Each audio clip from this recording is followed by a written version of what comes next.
So tonight we are going to start looking at the idea of gossip. And when we talk about gossip, I think we sometimes have trouble defining it. At least I've seen that among brethren. When we ask what gossip is, a lot of times the answer is just talking about other people. And you can find definitions similar to that out there. But I think there's some fundamental differences between gossip and just simply talking about other people. We want to look at what is gossip really. Just talking about other people is not always gossip. Merriam-Webster has a definition that says, of course, it is a noun rather than a verb, I guess, but it says this: the rumors or information about the behavior or personal lives of other people. All right, but it's not really a good definition. Rumors perhaps would fit in there, but information about the behavior or personal lives of other people is not always gossip. There are many conversations that we can have and that we should have that are about other people that are not gossip. Maybe the most obvious about that is historical figures such as Jesus. We talk about him and the things that are recorded about him, and we repeat those things and everything, and yet we're certainly not gossiping when we do that. And we can talk about somebody's health problem. That's a personal life thing, but if we're doing it so that others can pray about them, then it's not gossip. And we can talk about someone's sin in certain situations so that others can get them to try to repent. And we'll look more at that as we go along. What is missing in Merriam-Webster's definition is this idea that it is idle talk, it's unkind, it's not said for the right purposes, and it's private. Well, they did have private in there, I guess, but just talking about somebody else does not make it gossip. It's idle talk. So when you look at Cambridge's dictionary, they say that it's the conversation or reports about other people's private lives that might be unkind, disapproving, or not true. Oxford's Advanced Learner's Dictionary talks about it as a type of informal talk, which may be unkind or not true. I don't think these are exact quotes here, but this is the idea behind it. So they talk about the idea of it being kind or disapproving, sometimes not true. It might be, but gossip is basically where you're talking about somebody's failure just to make conversation. Idle talk is where somebody has a problem and we are just talking about it just to pass the time. So if the information does not really concern the person we're speaking with, it's not for the purpose of helping anybody, it's crossing the line into gossip. And truth is not a defense for idle speech. When you think about gossip, it's often associated with this idea of you've heard something, you haven't confirmed it, you're not actually sure that it's true, but you pass it along. But even if it's accurate, even if you were a firsthand witness of the thing, that's not the standard for righteous speech and what is not gossip. Even if it's 100% true, if the motivation is wrong for why we are sharing it, it can still be gossip. So you can think about it in these two types of situations. If somebody is failing at school, you talk about them to somebody else, and you're just making conversation. Hey, did you hear about him? Yeah, he's not doing well at school. And it's not something that person can do anything about. You're just saying it to pass the time. Well, that's gossip. If you're talking about it to the parent of the child so that they can help them, then that's not gossip. If you're talking to someone and trying to figure out what can be done to help this person, that makes it a different story. But when you're saying it just to make conversation, just as idle talk, you don't have any good purpose in mind for why you're saying it, that is what makes it gossip. In Proverbs 18, verse 8, it says, "The words of a talebearer are like tasty trifles, and they go down into the inmost body." So one of the things we can do when we're trying to determine if what we're doing is gossip is kind of have a taste test. How does it make you feel? How does hearing this information make you feel if you're on the receiving end? So if you're hearing bad news about someone and it makes you feel good in some way, it goes down as a tasty morsel, it's most likely gossip. At least you're receiving it in that way. And if you're telling the story and it makes you feel good to tell the story about something bad, it's definitely gossip. If you're telling bad things about people, it should not make you feel good at all. That should be obvious, but sometimes we're not thinking straight about things. That when we're gossiping, we're not thinking straight. We're not thinking from a godly viewpoint. We're actually enjoying something that is bad for somebody else. And what gossip does, according to Proverbs 16:28, it says, "A perverse man sows strife, and a whisperer separates the best of friends." And then in Proverbs 17:9, "He who covers a transgression seeks love, but he who repeats a matter separates friends." So this is another thing we can look at. When we think about why are we saying what we're saying, is this separation test. Gossip or repeating a matter separates close friends. So are we speaking up to be helpful or just to make conversation or because we actually want to cause a problem? So if somebody speaks well of somebody and we know something bad about that person, do we feel the need to interject and say, "Well, have you heard this about them?" Well, it could be appropriate in some circumstances, depending on the situation and why we feel the need to say that. But most of the time, we probably are better keeping our mouths shut, not repeating the matter. Depends on the situation, but it can cause real damage, and we need to be thoughtful of the damage that it can cause. If we are saying it because we believe it's actually helpful and will do good rather than harm, okay, then that's fine. But we need to be honest about our motivation and why are we repeating the matter.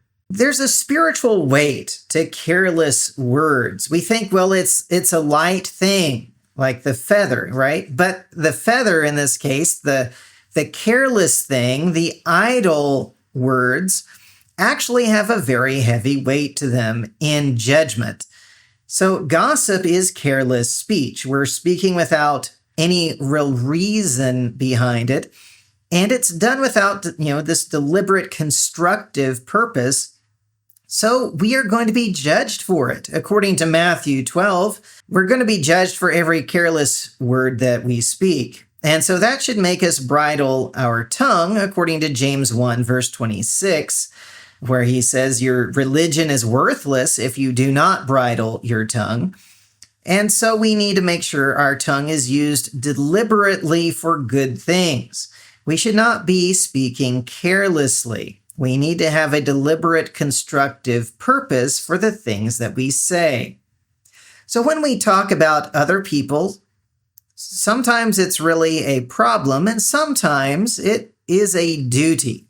We actually need to do it. Ephesians 4, verse 29 says we're to only speak what is good for edification, for building up people.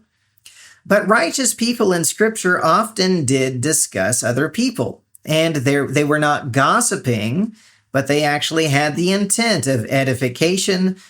And included in that, we have warning, restoration, You can think of 4 different reasons to talk about somebody else. Maybe somebody could come up with another one, but one of the things is to seek counsel or to give counsel if we're talking about somebody and the situation that they're in.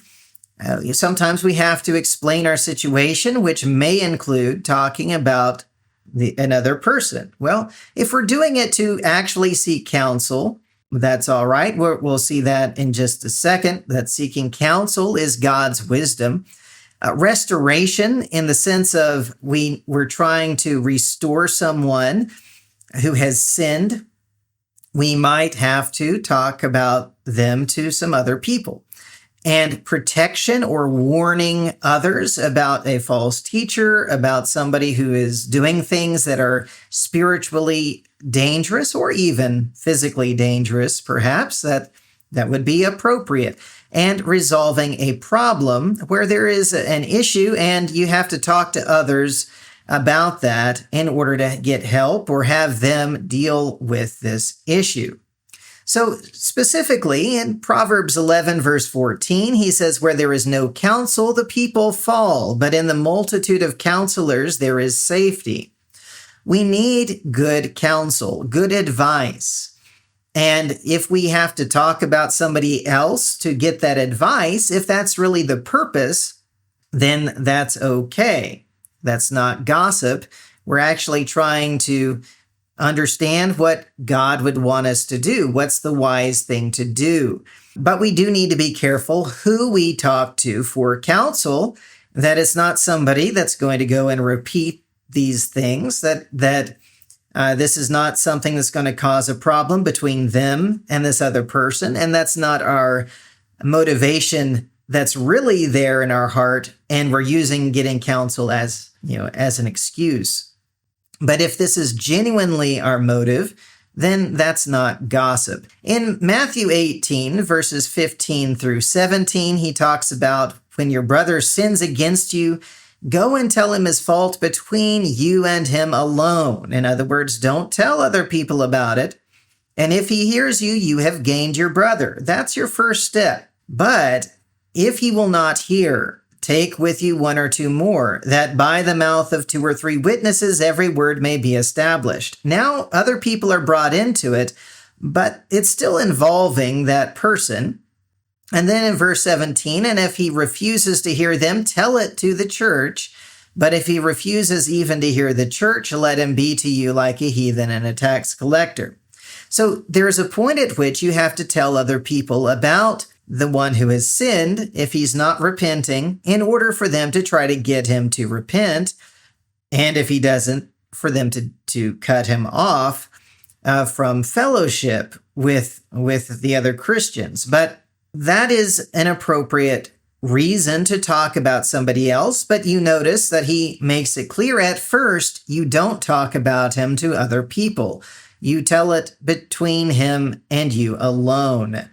All right. So, and then in 1 Timothy 1, verse 18 through 20, he tells Timothy, this charge I commit to you, son Timothy, according to the prophecies previously made concerning you, that by them you may wage the good warfare, having faith and a good conscience, which some having rejected concerning the faith have suffered shipwreck, and of whom are Hymenaeus and Alexander, whom I delivered to Satan, that they may learn not to blaspheme. He names Hymenaeus and Alexander, but this is not gossip. He is telling Timothy that that's what's happened here. It's either a warning about be aware of these two, or it's just an example. He's using them as an example of those who have suffered shipwreck in the faith. And it's still appropriate to speak about them in this way because he's edifying Timothy, warning Timothy through their bad example.